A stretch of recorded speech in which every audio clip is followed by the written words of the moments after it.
Welcome to the 2021 federal election campaign, and welcome to Alberta, where the name Alberta likely conjures up images of cows and cowboys, flapjacks and stampedes, oil derricks and oil sands. And yes, we have all of those things here in Alberta. They are what help make this province rich, but that's not all Alberta is about. The economy is diversifying in nearly every sector, in every way. Worldwide, this province is becoming known as a hub for innovation and technology, the kind of innovation that is used in everything from manufacturing to agriculture to AI.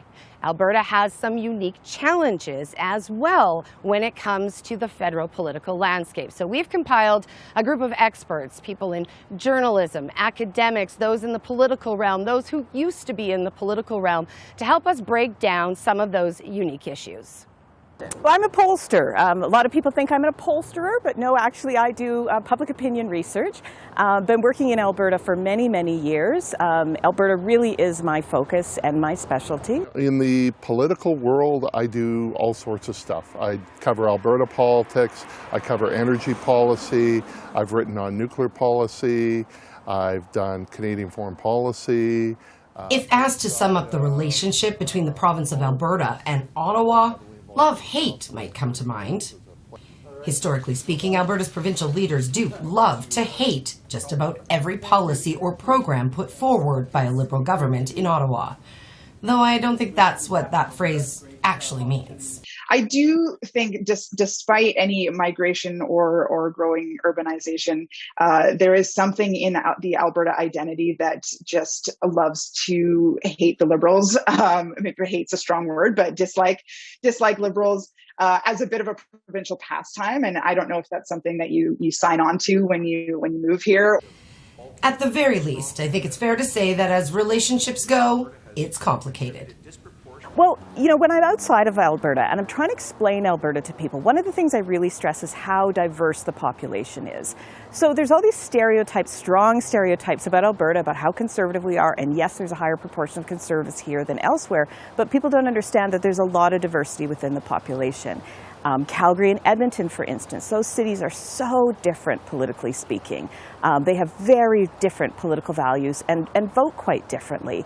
People in Ontario will often say to me, you know, are you living in Edmonton? No, I'm living in Calgary. Oh, the same difference. They think it's Kitchener-Waterloo. It's not, very different cities. So for the Liberals, most seats in Alberta are not winnable, but there's a handful of seats that are. And those seats tend to be in sort of, you know, downtown or more racialized areas of the two big cities. Also, there's a riding in Edmonton Strathcona, where Rachel Notley is from. That is an NDP stronghold. That one is a likely win by the NDP. I mentioned Kent-Hare and Darshan Kang winning Liberal seats in 2015. That was the first time the Liberal Federal Party had won a seat in Calgary since 1968. Right. That's a long time period. Edmonton is different. Edmonton, the Liberals have won before, not just in 2015, but in elections prior to that. The NDP has won that.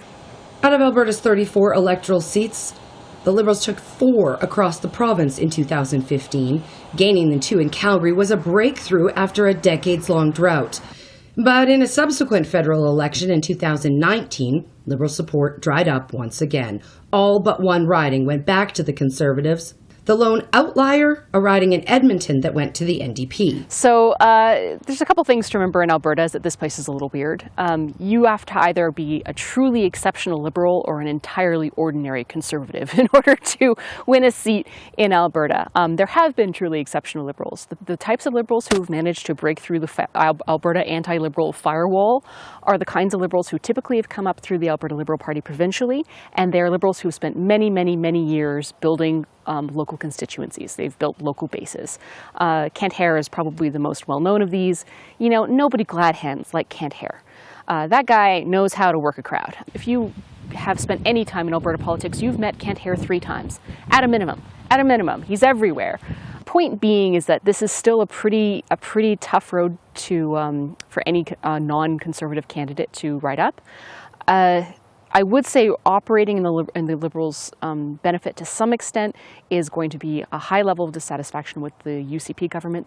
More on that later. First, to Gerson's prime example of a remarkable Liberal. Well, Thank you very much for having me here. I'm practicing law right now at Goodfellow in Shuet, a full-service law shop.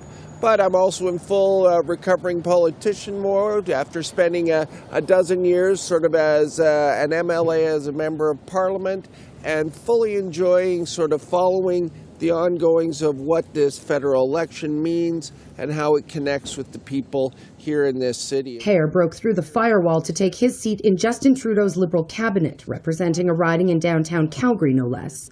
Hare is keeping a close eye on a handful of Alberta ridings this election, including the riding he used to represent, Calgary Centre.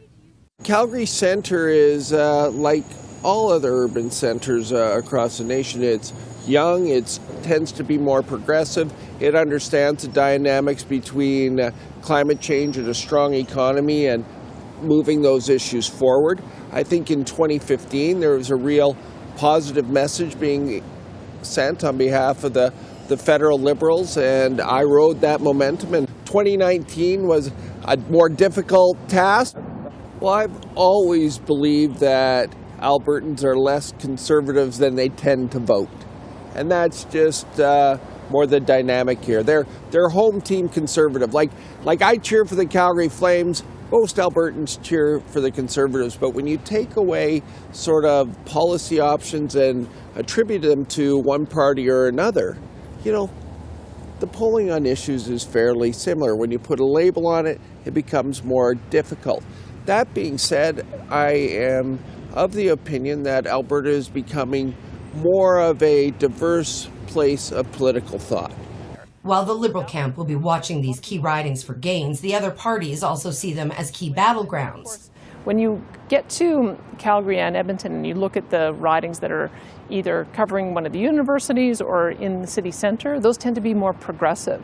And so whether it's the NDP who might have a shot up in Edmonton or it's the Liberals who have a shot here, those ones are harder ridings for the Conservatives to win. They see the benchmark, the high level, as 4 in Alberta. Do you see that? I think that's optimistic. With only a handful of ridings in which inroads realistically can be made for the Liberals, the party will need candidates who can stand out in a crowd and rise above the firewall. So far, one name keeps coming up. If I was to pick a Liberal with the best chance of winning in Calgary, it is George Sahora. For the Liberals, getting Sahora was a good pick for them. He is a star candidate. And it's a nod that is coming from different places on the political spectrum. He is a passionate advocate for things that will move his community and riding forward. You see his work at City Hall, it's always done in a diplomatic and fair manner, where he always treats people kindly and puts their issues first. And he's one of those guys who, even when you disagree with him, he disagrees with you agreeably. So it's impossible not to like George Sahora. It's certainly with George Sahora having been a very popular council member, he's very well respected. There was a major issue in his area of town because of the hailstorm and the damage caused, and he was a tremendous advocate for his community. He's built a reputation as a person who gets things done. He also has a long family history with the Liberals, so he'll have, I think, a good source of funding. And he's just a really likable guy. Doesn't matter where you are on the political spectrum. He just seems very reasonable. So I'm George Sahora. I'm currently the city councillor for Ward 5 here in Northeast Calgary. I'm a born and raised Calgarian, grown up and lived and worked in these communities for over 40 years of my life. We need a voice at the table in Ottawa. Albertans and Calgarians want to make sure that we are represented, and I believe I'm the person who can bring that voice from Northeast Calgary to Ottawa. George Sahora has been serving as a city councillor for a ward that overlaps with that riding. Previously, that riding was held by Darshan Kang, both as a federal and a provincial legislator. So, you know, that riding is ripe for a takeover. George Sahora is very popular, and I think he's going to run with a message to the people of Northeast. Look, the Liberals are probably going to win this election. Wouldn't it be great to have a seat at the table? And that could be a very compelling message for them, particularly if they see him as a candidate that's almost a shoo-in for cabinet if he can win. You know, the types of politicians who could use municipal politics as a lever to get into federal politics would be like Don Iveson or Mayor Naheed Nenshi. These are people who are very, very, very well known locally, broadly. Again, goes back to my original statement. You either have to be an exceptional liberal or a very ordinary conservative. I don't know if Chahal is quite over that line. I just don't think he is. Under this either-or equation, the conservative incumbent doesn't really fit into the most ordinary of conservatives either. My name's Sahora. I'm a Conservative Party candidate for this riding, Calgary Skyview. I was previously a lawyer before I became a member of Parliament in 2019. And I had been trying for quite a while, actually 7 years to be exact, before I actually won the election in 2019. It's been an honor, to be honest, to walk in the hallways of the West Block, the Parliament building. It's humbling at the same time that people have chosen me, they've voted for me. And if you have struggled like I did for 7 years to get where I was, that appreciation is that much more.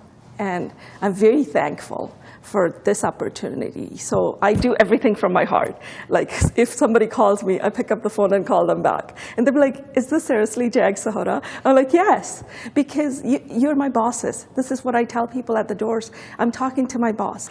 The Liberals have set their sights on a majority government after falling just short in forming a minority in 2019. That means those 4 or 5 seats considered to be in play could make a difference this time around, and the Liberals know it. Let me tell you, it feels great to be doing things in person again. Federal Natural Resources Minister Seamus O'Regan tries to find some common ground while speaking at a July news conference about just transition. If re-elected, the Liberals promised new legislation aimed at reducing emissions and diversifying the energy sector. Look, from the outset, I worked very hard on making sure that I have good relationships with my ministerial colleagues in the provinces and territories. But most particularly, to be honest, coming out of the last election where, the Liberal Party was shut out of Alberta and Saskatchewan, I made an effort, a very concerted effort to reach out to Minister Savage, who, I texted and I remember before I left Rideau Hall after I was sworn in as Minister of Natural Resources and before I even appeared in front of the media, before I even left Rideau Hall, I texted her and said I'd be in Alberta the next day. There are other signs the Liberals and NDP are seeking seat gains in Alberta. Just days into the province's reopening, which saw nearly all public safety restrictions lifted, Justin Trudeau arrived to share news about Calgary's Green Line, a light rail megaproject that involves all 3 levels of government. Conservative leader Erin O'Toole flipped flapjacks at an off-ground Stampede breakfast. And NDP leader Jagmeet Singh made stops at smaller community events tied to Stampede and Alberta's reopening. Well, this was a very unusual stampede this year. I think that about less than half of the usual attendance. But there was still a bit of a stampede. There was an event. There were a number of events. And the thing for politicians is the lure of stampede is just sometimes just too much for them, right? Happy people gathered together. So, I think if this was a normal election year, we would have seen all the candidates come and have huge rallies and walk amongst the crowds. The resumption of the Stampede, even a less grand one, was not without controversy. Stampede opened a week after the province lifted health restrictions and declared Alberta open for summer. It was the first major festival in the province since the spring of 2020. Doctors, healthcare workers, and the provincial NDP warned the event could become a super spreader, leading to a spike in cases of COVID-19, and cases did trend up in the weeks following. There was a careful balancing act going on as politicians try to manage the optics and connect with supporters. Speaking of balancing acts, it's a little something Leah Ward knows a thing or two about. She was a big part of the team that helped propel Rachel Notley's provincial NDP to a majority government in 2015. Notley's party is now the official opposition to Jason Kenney's UCP, so Ward also gets how quickly the balance can shift back. When it comes to the reopening, when Jagmeet Singh passed through Alberta, he was the 3rd of federal leaders to do that. And I think we did see a very different approach to engaging with the public from conservative leaders and from, Jagmeet and even to some extent, Justin Trudeau. Even if the federal parties are paying close attention to the political mood in Alberta, the key battlegrounds and the optics, and even if they select only the most carefully curated candidates, who's to say the voters will be watching them? There are some who say the leaders of the federal parties will have to work even harder in Alberta to get the attention of voters, and that's because of a couple of big civic elections going on. In both Calgary and Edmonton, there will be new mayors elected where long-term incumbents are not returning. There will also be in Calgary more than half of the city councillors replaced because incumbents will not be running in those ridings. They are going to be really struggling for any sort of oxygen. Yes. Hi, I'm Mark Henry. I'm president of Think HQ Public Affairs. We are a public opinion and public relations consulting firm. While he's currently more focused on data gathering and breaking down what it means, Henry also brings another perspective to this discussion. His years inside the office of outgoing Calgary Mayor Naheed Nenshi. With the departures of both Nenshi and incumbent Edmonton Mayor Don Iveson, and everything else going on at City Council, things that could impact people in their homes, like a plebiscite on fluoride in municipal drinking water. Henry says the federal and civic campaigns will be in near constant competition. I always envision the news media as like a pipeline. There's only so much room in it. Yep. And when a federal campaign, when that writ drops, all of a sudden it's all about what's going on in the federal campaign and who said what and what announcements have been made. And so for municipal politicians, there's no room in the pipeline for what you're saying. They are going to be really struggling for any sort of oxygen and any sort of profile in this, particularly where you've got 10 ridings where nobody knows any of these candidates. There's a whole host of people that nobody knows. It's good for incumbents, because at least they have name recognition. But I suspect you're going to have a whole bunch of candidates who, if they're wise, they will be door knocking. In another somewhat confusing twist, Jason Kenney's provincial UCP government has added federally focused referendums to the city ballots. Normally there's very little overlap between a federal election and a municipal election. So even if it's a month apart, no big whoop, except some of the ballot questions are about federal politics. Albertans will be able to weigh in on daylight savings time, and Senate elections are returning to the ballot. This is the only place in Canada to have ever held Senate elections. So if you're confused about how voters here can select people for appointed positions, you're not alone. So the provincial government has got Senate elections. I always put elections in quotation marks because just if you're elected, you still have to be appointed by the Prime Minister. That's being tied to the municipal election. Canadians, including Albertans, can apply to become a senator through an independent process. During his July visit to Alberta, Premier Jason Kenney asked the Prime Minister not to fill either of Alberta's vacant seats until after the elections, when Alberta would select a list of names for consideration. Later that month, Banff's longtime mayor Karen Sorensen stepped down after being appointed to one of the two open positions. This, of course, had the premier of this mostly blue province seeing red, calling Sorensen's appointment a slap in the face to democracy. Sorensen applied through the independent process in 2019. There is also a question about equalization. When people read the equalization referendum, do they read it as we want to amend the Constitution, which is what the question says? Or do you take as an indicator what Jason Kenney and Casey Maddow have said, which is this is about sending a message to Quebec or sending a message to Trudeau? Okay, that's a different question than amending the Constitution. So you may read the question one way, but what do you think the question means? I'm a professor of economics at the University of Calgary and a research fellow at the School of Public Policy. I guess my research area in general focuses on public policy, public finance, and international trade, so quite a bit in there, but also a particular focus on the ups and downs of the Alberta economy. So if anyone can help sort out what equalization really means and why it's so important to Albertans, it's this guy. Let's talk about equalization. I was hoping you'd ask.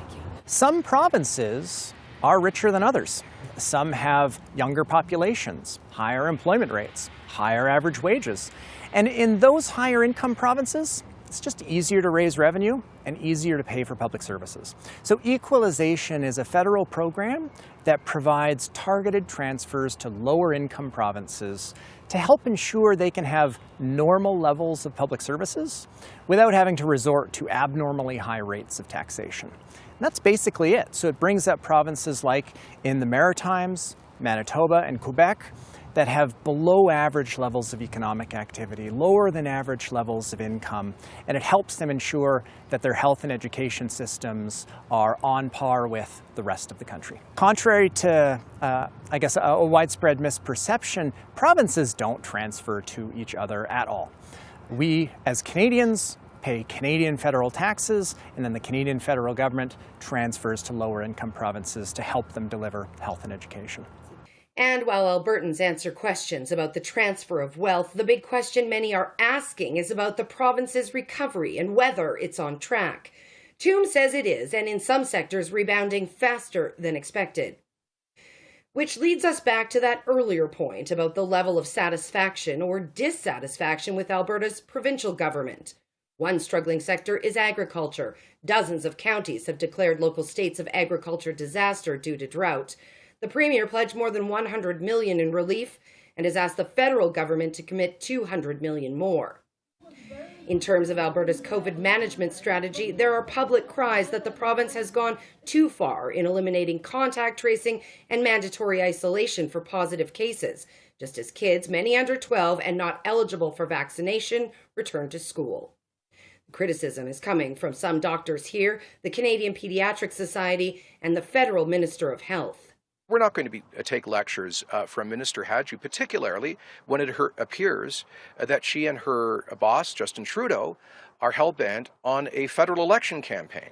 If they really are that concerned about COVID, then why is she getting ready to start putting up campaign signs? I think this is just an obvious political ploy, and it's divisive. If cases remain manageable and the economic recovery can continue without more disruption, Albertans aren't likely to rock the boat too much, politically speaking. For CPAC, I'm Alyssa Carpenter in Calgary.